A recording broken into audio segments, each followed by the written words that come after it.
Today we're talking the elite of the elite.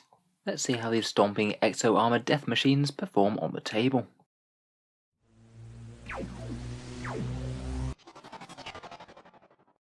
Hello and welcome back to Auspex Tactics, the strategy-focused 40k channel, where we're all about getting the most out of our miniatures on the tabletop. In today's video we're continuing our look through the Space Marine Codex, and we're going to be talking all things Terminator, looking at the Terminator Squad, the Terminator Assault Squad, the Relic Terminators, and touch on the Deathwing and Space Wolf variants as well. We'll take a look over their datasheets, talk about any buffs and synergies that are good for them on the table, and how I would think about running them in-game. I must admit I was very happy that Games Workshop gave them 3 wounds and made them a real force to be reckoned with in 9th edition. Throughout the vast majority of 8th they just seemed a little bit lackluster, and I'm glad they're now back to more where they should be, an indomitable force on the battlefield, where even a few of them can rightly strike some terror into the armies of the foe. If you were thinking about picking any of these guys up at some point, I do have an Element Games link down in the video description below, where you can get them for a bit of a discount, and as always some of the proceeds from that go to help support Auspex Tactics if you're interested. In any case, let's jump right in and take a look over their datasheets. So here we have the datasheet for the standard Terminator Squad from Codex Space Marines. They are of course an elite's choice and will cost you 38 points per model, or 9 power level from a unit of 5. It is interesting that even though the Sergeant has a power sword, he doesn't actually cost fewer points than the standard Terminators, due to the way that the new point system works. As we mentioned, they've got a fairly beefy stat line for this points cost, only movement of 5+, so a bit slower than your standard Space Marines, weapon skill and ballistic skill 3+, strength and toughness 4, 3 wounds, 2 attacks, leadership 8 and a 2+ save, which is further reinforced by a 5+ invulnerable save from their Crux Terminatus. The invul save is okay, but to be honest it quite rarely comes into effect. You do have to be hit by AP-4 weapons or greater before you even care about that. In general though, they are very tanky. Small arms fire will do next to nothing against them. You really need anti-elite infantry or heavy weapons to actually kill them. At base, the Terminator Sergeant is armed with a power sword and stormbolter, the rest are armed with a stormbolter and power fist, and all in all they do have a fairly decent amount of both ranged and melee damage. Bolter discipline works very nicely with those stormbolters, meaning that even on the move you'll still be spitting out a whole load of shots at 24 inches. 20 shots out of a unit of 5 isn't too bad for mowing down some hordes. The power fists will typically have you hitting on 4s, but at strength 8, AP-3 and 2 damage each, they're going to leave a mark on just about anything, whether it's light infantry or battle tanks. The squad does have a few options, most notably you can swap out any model with a power fist with a chain fist. It's a free upgrade, you get to be AP-4 so a bit better against Space Marines, and swap out damage 2 for damage D3. It'll make you a bit worse against 2 wound infantry, but a bit stronger against things with 3 wounds like other Terminators or Gravis armor. For me, with the extra AP, the chain fist really clinches it, and it has the added very nice bonus of having a flat damage 3 against vehicles, so when you're fighting some armoured foes, chain fist is just enormously better. For me, I'm definitely on team chain fist, I think they're just stronger. In addition, you can take some heavy weapons. For every 5 models in the unit, one model can take either an assault cannon, a heavy flamer, or add the cyclone missile launcher to their existing weaponry. The heavy flamer costs plus 5 points, it's sort of okay as an upgrade now, at least it's somewhat usable now it can actually flame out of deep strike with its 12-inch range. The assault cannon is plus 10 points for a heavy 6 strength 6 weapon with AP-1, and the cyclone missile launch is 25 points, giving you 2 missile launcher shots of either a frag or crack missile. For me, I find all of these just a little bit underwhelming. The assault cannon and heavy flamer aren't bad, but they're not really a massive upgrade in damage dealing. I'd be most tempted by the more expensive cyclone missile launcher if you are planning on having a massive squad of Terminators, and there's a really good chance it'll be firing on multiple rounds. As I think Terminators will generally want to move though, its damage output isn't exactly spectacular. Finally, for 5 points you have the option to take a teleport homer, which allows your squad to basically spend a turn off the board and then re-deep strike again, either back in your deployment zone or back next to one of your own units. For me, I can't really see many people bothering with this too much, mainly because your expensive Terminator squad will just be spending another turn off the board, and typically they want to be on the board as much as possible, dealing damage or at the very least holding down some objectives. Besides, if they really want to deep strike into position, they can do that for free with their teleport strike ability. Finally, in terms of special rules, they have Angels of Death for those combat doctrines and shock assault. They can combat squad if you need to take a big unit of 10, though typically I wouldn't bother, I'd take multiple small units of 5. And they can gain either the Wolf Guard or Deathwing keywords if they're taken as part of Space Wolves or Dark Angels. Finally, they do very helpfully have the core keyword, meaning that they're really quite good at receiving character buffs. In general, I'd describe Terminators as a solid, well-rounded elite infantry unit, good durability, fairly decent anti-horde firepower, and fairly decent anti-heavy melee. Moving on, we come to the Terminator Assault Squad. These guys have the exact same profile as the standard Terminators, and they cost 33 points each if you're fielding them with dual lightning claws, or 43 points if you're going for a Thunderhammer and Storm Shield loadout. At least competitively, I wouldn't be too tempted by the dual lightning claws, mainly just because the Relic Terminator option exists, and I feel like having a lightning claw and combi bolter loadout is superior to having 2 lightning claws. They're still not bad though by any stretch of the imagination, and 33 points for 3 wounds of Terminator on the board is really quite cheap. The Thunderhammer and Storm Shield loadout is really interesting, obviously very decent melee and particularly good against 3 wound infantry, though they might struggle against heavily armoured targets just that little bit more than the standard Terminator squad. The Storm Shields make them exceptionally durable, meaning that they're going to have +1 save on their already 2+ armor save, so AP-1 shots will still be saved on a mighty 2+, and even the highest AP shots will still get caught on that 4+ invul. If you want a Terminator squad that's just an immovable anvil in the centre of your army, then Thunderhammers and Storm Shields will do you very nicely. Finally, we get onto the Relic Terminator squad, who are 34 points per model interestingly, 1 point more than the standard ones. These guys have really quite flexible loadouts. You can field them in the standard Terminator pattern with Storm Bolter and Power Fist, that will cost you 39 points each, and to be honest it might be preferable over the standard Terminator squad, as the Sergeant can actually take a Power Fist or Chain Fist on this squad. It means that your fightiest model can actually have a decent power weapon, rather than the slightly lackluster Power Sword compared with the Fists.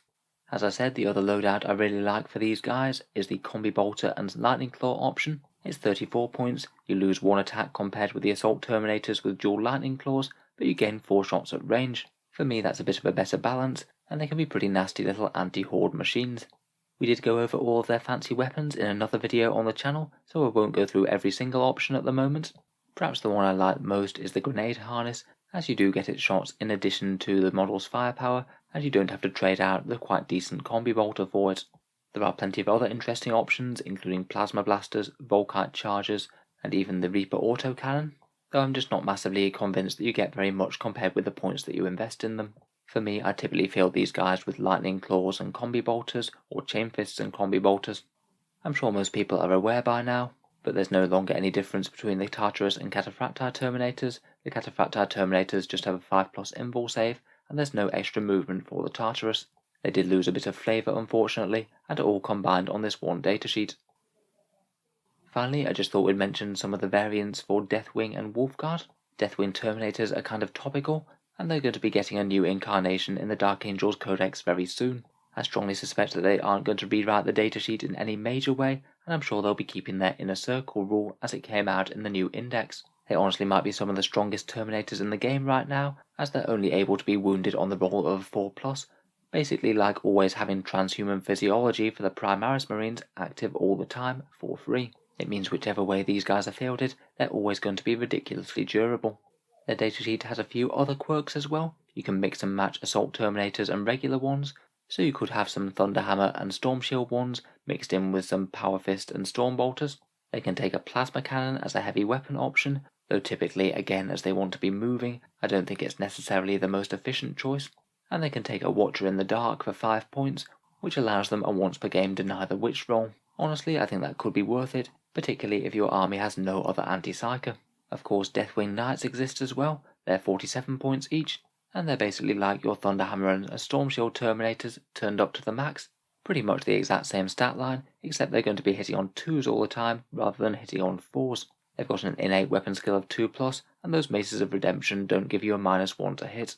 They're ridiculously nasty, still being very durable while having near double the damage output of standard Thunderhammer and Storm Shield Terminators. For the Sons of Russ, we have the Wolfguard Terminators, who do get all the benefits from Space Wolves with all their melee synergy, but also pretty much the most flexible Terminator loadout of all of the standard Space Marines. Wolfguard can basically mix and match every single weapon combination if they want to, so they can do Storm Bolters and Lightning Claws much like the Relic Terminators, but also what really interests me is the way that they can combine Storm Shields with other options, so you can have Lightning Claw Storm Shield Terminators, which means you get all the durability of a Thunderhammer Storm Shield Terminator for just 33 points. You could have Chain Fist Storm Shield ones for a bit of a middle ground, very tough and also very hard hitting, or you could even do weird things like a Storm Bolter or Combi weapon with a Storm Shield, No decent melee damage whatsoever, but some shooting, and also ridiculously hard to shift. Finally, as I just mentioned, they do get access to the standard combi weapons as well. Combi melters, plasmas and flamers. They only cost you 5 points more than your standard Stormbolter, so maybe loading up a squad with a whole bunch of combi melters or something could give them a surprisingly nasty sting out of Deep Strike. I'd argue that both Deathwing and Wolfguard Terminators really take the datasheets to the next level, each in their own way. So how can we get more out of our Terminators on the field then? First of all is of course the chapter choice, and we have already mentioned Dark Angels and Space Wolves a bit, but every single one of the others has their advantages as well. Ultramarines have excellent buffing characters, the ability to fall back and shoot Stormbolters could be useful, and have a bit more synergy with their heavy weapons as they can move and shoot for no penalty when they're in their tactical doctrine. White Scars pair amazingly with Assault Terminators, advancing and charging actually gives them scary threat range, and they're far more likely to make it into combat. Black Templars also have the option for advancing and charging, have great synergy with Chaplain listeners, including being able to get a 5+ feel no pain on the squad, which again could make them annoyingly hard to shift. A bit of mortal wound protection is never a bad thing, and they can also re-roll their charges out of Deep Strike. Blood Angels with their +1 to wound generally will make Terminators even stronger in melee, and +1 to charge is no bad thing out of Deep Strike either. If we move on to the less melee focused chapters, plenty of them have their own decent advantages as well. Raven Guard can make the Terminators -1 to hit in cover, though I will admit I think Terminators aren't particularly well suited to Raven Guard. They can Deep Strike anything with their stratagem, so for them units like Blade Guard, Aggressors and Assault Centurions might just be a little bit more tempting as they can't normally Deep Strike. Iron Hands will help Terminators operate independently, giving them a 6+ feel no pain and making them tougher, and again can be a little bit helpful with heavy weapons, allowing them to move and shoot normally on turn 1. Salamanders will have their usual wound re-rolls for damage output, can get +1 to wound at any time if they need it, and also have some nice stratagems, including being able to countercharge opponents that charge a unit near said Terminators, and they're also quite a good target for spells such as Fire Shield or +1 toughness to make them even stronger. Imperial Fists don't do all that much for melee, but they'll get a few extra bolter hits on the foe, and Ignore's cover never hurts either, particularly with low AP weapons. And last but not least, Deathwatch also get to mix and match their Terminators within the unit, can get you OBSEC Terminators in their kill teams, all manners of re-rolls versus certain battlefield rolls, and again potentially a 5+ feel no pain type save, this time from a psychic spell. Successor chapters aren't bad for Terminators either, you can get +1 to charge, which is a big boost, and also Whirlwind of Rage for exploding 6s, which is particularly nice with those power fists. Plenty of options there, though it's really not too surprising that Terminators as the elite of the Space Marine Codex have quite so much synergy with so many chapters. In terms of character support, that core keyword will give them access to the standard Captain, Lieutenant and Chapter Master rerolls, and also litanies like the Litany of Hate are particularly useful in melee, because with things like Power Fists and Thunderhammers not hitting too accurately, 4 rerolls to hit in melee is really good. If you have a Chaplain already on the board, you can try and coordinate for an easier charge out of Deep Strike, with a Chaplain giving them +2 inches to their charge range. If your Terminators are thinking about starting on the board, then as with many of the Space Marine Elite, Apothecaries pair excellently with them. The Feel No Pain will help them die less, and of course you can heal injured ones and set them back up with combat restoratives.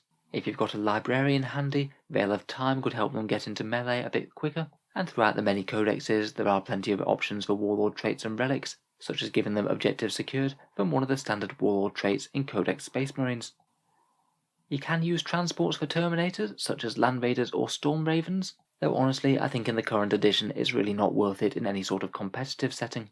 Anything that transports Terminators costs an enormous amount of points, to the extent where I'd just rather invest the points in something else, or even just in more Terminators if you really did want to get Terminators into melee. I'd keep Land Raiders and things for more fluffy games myself. Finally, in terms of stratagems, they don't get quite as many options as their Primaris brethren, but one of the most useful ones is Fury of the First. 1 command points to give your Terminator squad +1 to hit in the shooting or fight phase is really quite a decent damage boost. I'd say you're going to get more out of it in the fight phase. It combos particularly well with Power Fists and Thunderhammers, who are of course hurting from being -1 to hit innately. If the opportunity does present itself, Auspex scan to gun down some enemy reserves is always an option, though it's far more situational. So how would I personally use Terminators in game then? Firstly, I would say that any of the 3 Terminator datasheets are usable in 9th. The standard ones give you a decent mix of shooting and melee, Assault Terminators with Thunderhammer and Storm Shield really give you a solid anvil unit, trading out shooting for being excessively durable, and the Relic Terminators can give you the Lightning Claw and Storm Bolter combo, or making sure you have an entire squad with Chain Fists and Storm Bolters, even on the Sergeant. I think squad size isn't really the most important thing for Terminators. You could field anything from a minimum 5 up to a maximum 10. It depends how many points you have available, but if you're fielding a really big squad, you'll likely want to support them with some character support or stratagems. When you actually get to a game, you have the choice whether or not to deep strike or start on the board, and I'd say in 9th more than ever, either one is a very valid option. In ages past, I think it will be no question I'd want to deep strike the Terminators, and this is still fine. It guarantees them that they're going to get off a full shot of Storm Bolter fire before having the chance to make a charge. I'd be a lot more tempted to deep strike them if you have some sort of charge buffs in your army, such as Chaplains for +2 to charge, or if you had something innate like a Black Templar's rerolls or Blood Angels +1 to charge. I would bear your opponent's army in mind when you're deep striking. If you have an enormous horde on the other side of the table, it's probably not going to be worth it. They'll be able to screen you out of anywhere decent to land. If you do choose to deep strike, then typically we're going to want to get some sort of charge off on the turn that they can come in. Bonus points if you can either get them in light cover for extra durability should they fail their charge, or if you can set them up on an objective, where in that case you've put an excessively durable unit down on one of the points that you need to score. From there, it's basically try and delete some light infantry with Storm Bolters, then try and make the charge and delete something with your Power Fists. If you're choosing to start them on the board, I would start them as far forward as possible, again ideally with a bit of light cover if you happen to have it nearby. They've only got 5-inch movement, and they don't want to be held up in a position where they can't charge, as then your opponent might be able to ignore them for a turn or two. From there, they can just simply stomp towards the midfield, try and wrest control of midfield objectives, and engage foes as they come. They're nicely durable, so are a good unit for that role. They can take a fair bit more punishment, more than some of the other units in the Space Marine army. Being quite slow, they're not very likely to have the best choice of targets to charge, so they're just going to have to deal with what they can. It is quite nice to be able to apply Fury of the First whenever you need a decent damage boost though. Of course, as with every Space Marine unit, there are decent competitors for the Terminator's role. One of the major ones for the starting on the board role would be the Blade Guard veterans, who are also very tough with their storm shields and have access to transhuman physiology to make them tougher. I suspect for most armies, Blade Guard might be a slightly more competitive choice for that role, though really I think there's not too much in it. Access to storm shields on Terminators gives them even better saves than Blade Guard, and of course the standard Terminators have a fair bit of shooting as well. Vanguard veterans are another potent competitor as well. When armed with storm shields and lightning claws or power fists, they're perhaps not quite as tough as Terminators with their 3 wounds, but they're not massively far off, and also of course they're far faster with jump packs. Again, very solid competitors for an elite infantry type role. Finally, we do have the other exo-armored Space Marines with bolt shots and power fists, the Aggressors and the Assault Centurions. Aggressors are basically a bit shootier than Terminators, though generally not quite as tough, and Assault Centurions have far better shooting at 12-inch range and have better melee as well. However, neither of these guys can deep strike, and Terminators are a little bit tougher. I think both of them might be able to shine in armies such as Raven Guard or Deathwatch, where they can be put in deep strike via the use of a stratagem. Overall though, I think the Terminators are a really solid unit in the Space Marine army list. I really quite like that there's multiple different viable ways to field them, and that they have a far better in-game feel than they used to in ages past. I'm certainly going to be interested to see what happens with the Dark Angels Terminators. Could be a highly relevant one to watch in the coming weeks. If you've enjoyed the video and you'd like to see more like this, feel free to subscribe to Auspex Tactics, where we'll certainly be keeping the 40k content coming, including plenty of other unit reviews for the Space Marines. Finally, if you have been enjoying my videos and you'd like to help support the channel, I would just like to mention my Element Games affiliate link, which is down in the video description below. Element Games is a UK-based discount seller with 10 to 20% off Games Workshop models. They've always been very reliable for me, and if you click on the link in the video description before buying something off them, a small amount goes to help support Auspex Tactics without costing you any more whatsoever. Can just be a little way to help support the channel if you were thinking about buying something anyway. For people based in the USA and Canada, I do also have an Amazon link, again in the video description. That works in basically the exact same way. If you buy anything at all after clicking on it, then a small amount goes to help support Auspex Tactics. A massive thank you to you guys who have been using that, it all really helps. In any case, a massive thank you for listening, and I'll hope to see you guys next time.